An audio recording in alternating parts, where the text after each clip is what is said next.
భారతదేశంలో ప్రస్తుతం social media trend నడుస్తోంది.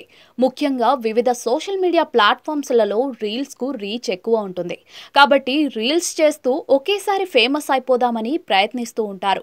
దీనికోసం ప్రమాదకర విన్యాసాలు చేస్తూ ప్రాణాల మీదకు తెచ్చుకుంటూ ఉంటారు. తాజాగా అలాంటి ఘటనే గుజరాత్‌లో జరిగింది. నలుగురు యువకులు రీల్స్ సరదాతో మహీంద్రా థార్ ఎస్యూవీలను కచ్‌లోని ముంద్రా సముద్ర తీరానికి తీసుకెళ్లారు. అయితే ఆ కార్లు పెరుగుతున్న ఆటుపోట్లలో చిక్కుకుపోయాయి. దీంతో లబోదిబోమనడంతో స్థానికులు వారిని గుర్తించి రక్షించారు. ఈ తాజా ఘటనకు సంబంధించిన వివరాలను ఇప్పుడు తెలుసుకుందాం. సోషల్ మీడియాలో వైరల్ వీడియోలో సముద్ర తీరంలో సముద్రానికి చాలా దగ్గరగా డ్రైవ్ చేసిన యువకులు ఒక్కసారిగా అలల ఉధృతి పెరగడంతో 2 మహీంద్రా తార్లతో సముద్రంలో నిలబడి సాయం కోసం ఎదురుచూశారు. మొదట 2 మహీంద్రా తార్ వాహనాలను నీటిలో నుండి బయటకు తీయడానికి చాలా కష్టపడ్డారు. కానీ వారి ప్రయత్నాలు ఫలించలేదు. స్థానికుల సహాయంతో ఎట్టకేలకు వాహనాలను నీటిలో నుంచి బయటకు తీశారు.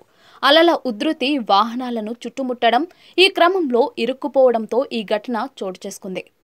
అదృష్టవశాత్తు అప్రమత్తమైన స్థానికులు ఆటుపోట్లు మరింత పెరగకముందే వాహనాలను తిరిగి సురక్షితంగా తీసుకొచ్చారు.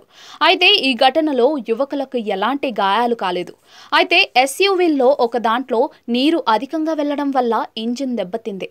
ముంద్రా మెరైన్ పోలీసులు సంఘటనను గమనించి 2 ఎస్యూవీలను స్వాధీనం చేసుకున్నారు.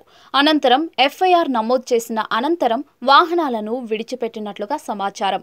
సాధారణంగా సముద్ర తీరం దగ్గర డ్రైవింగ్ చేయడం చాలా ప్రమాదకరం మరియు దూరంగా ఉండాలని నిపుణులు సూచిస్తూ ఉన్నారు. ముఖ్యంగా ఆటుపోట్ల సమయంలో వీలైనంతగా సముద్రం నుంచి దూరంగా ఉండటం బెటర్ అని సూచిస్తున్నారు. ముఖ్యంగా వాహనాలను సముద్రం దగ్గరగా తీసుకెళ్తే సముద్రపు ఉప్పు నీరు వల్ల వాహనాలు చెడిపోతాయి. అలాగే సముద్రంలోని ఇసుక రేణువుల వల్ల కార్ల ఇంజన్ ప్రదేశంలో దెబ్బతింటుందని నిపుణులు హెచ్చరిస్తున్నారు.